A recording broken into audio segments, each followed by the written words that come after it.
Margaret Sheridan, a musician who had virtually vanished from the public eye for years, was discovered dead in a tiny Hollywood apartment on July 14, 1982. The woman who had previously been regarded as one of the most promising faces in American cinema was not accompanied by glitzy Hollywood, flashing cameras, or reporters swarming outside her door.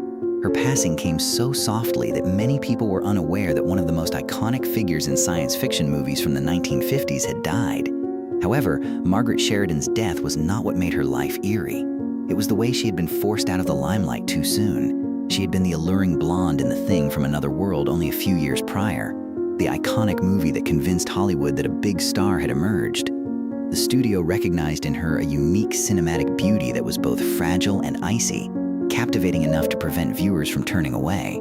However, her career began to elude her in a way that appeared nearly unstoppable, just as the door to fame had started to open. Beneath the glitzy exterior was a lady who had endured years of instability, failed marriages, Hollywood pressures, a sense of being replaced, and a loneliness that deepened as acting roles vanished more quickly than youth. Margaret Sheridan came to the film business with the idea that beauty and skill might keep someone out of the spotlight forever. In the end, her life would demonstrate the opposite. This is the tale of Margaret Sheridan, a woman who was once chosen by Hollywood to shine, only to watch that light gradually fade away. Born in Los Angeles on October 29, 1926, Margaret Sheridan grew up in a setting devoid of upheavals dramatic enough to stand alone as a narrative. Her mother, Julia P. Sheridan, and father, Thomas Galligan Sheridan, left no evidence linking to tragedy, brokenness, or the kinds of terrible situations that are sometimes regarded as the beginning of many artistic journeys.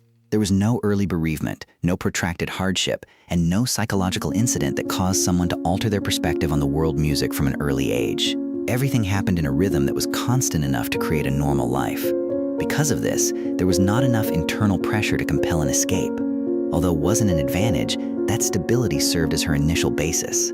She didn't have a background story that could organically become a public persona, nor did she come from an artistic family with an established network or legacy to inherit. Margaret Sheridan's history generated nearly none of the same impetus as that of many actresses of her era, ladies who came to Hollywood with extremely troubled pasts or constraints they had to overcome. There was neither a survival instinct that needed to be demonstrated by achievement nor a visible fracture deep enough to become an inner source of vitality. She was in a state of equilibrium. However, motivation did not always follow from that exact balance.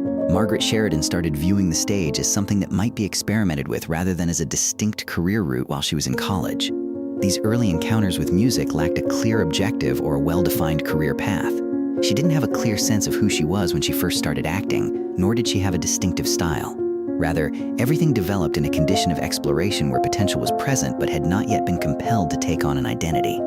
Margaret Sheridan participated in small-scale theatrical events during her time at college, primarily rehearsals and auditions in academic contexts between 1946 and 1947. Howard Hawks saw her while looking for new faces. Considering her one of the most promising young actresses he had chosen at the moment, he soon signed her to a contract and took her into the film-making system under his personal control. In the context of Hollywood at the time, the studio system functioned through long-term contracts, where performers were given roles based on the director's or studio's intentions rather than choosing their own projects. Because Hawks signed her directly, Margaret Sheridan's musical chances were related to projects he controlled or affected rather than existing in an open market.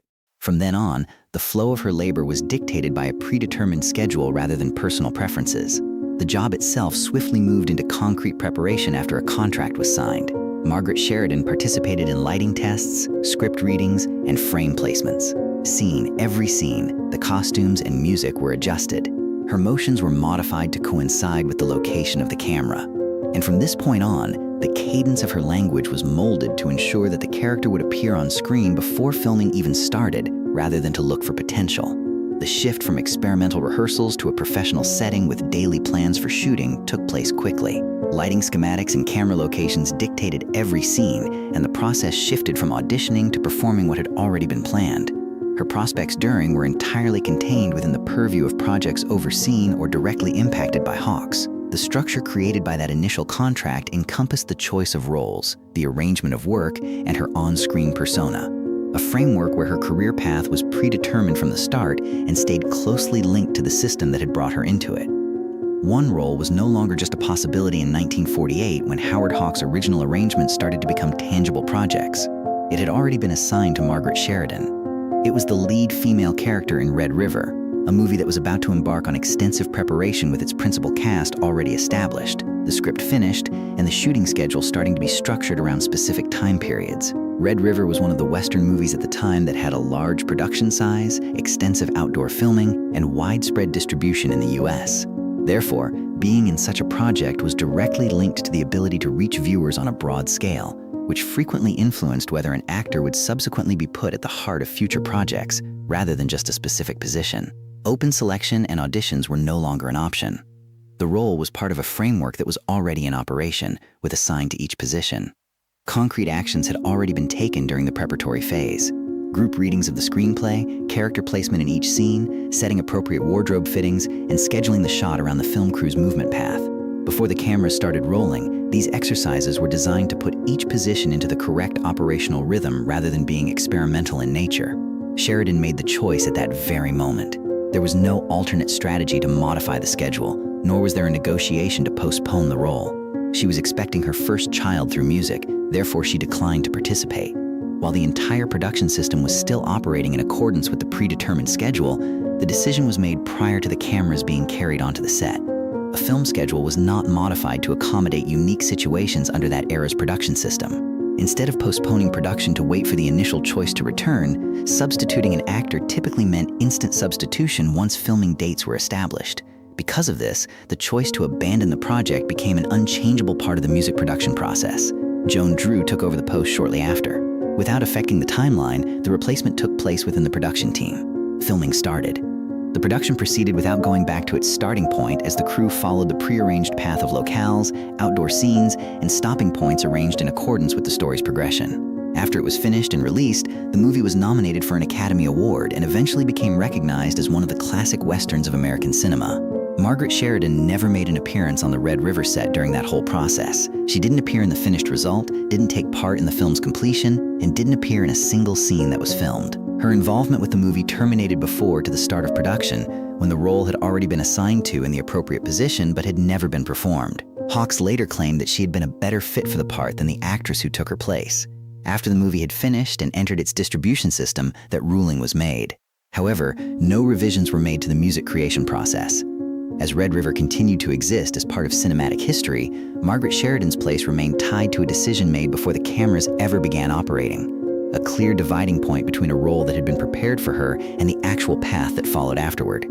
Margaret Sheridan was not alone in making the most significant choices of her life from the very beginning, when her career was just starting to take shape. Her private life quickly entered the same trajectory as her work, and her relationship with William F. Patterson, a pilot, marked the formation of a family at a time when everything else was still unstable. The press did not follow this marriage. It was never used as part of her professional image, and it was not placed beneath the public spotlight.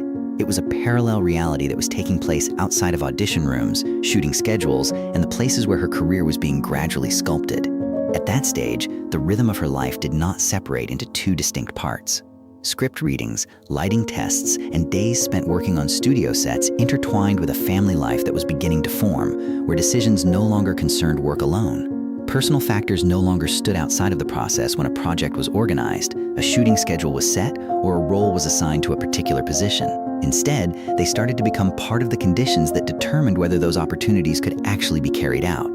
There was no single moment that marked this change, but from very early on, every personal choice carried direct consequences for her work.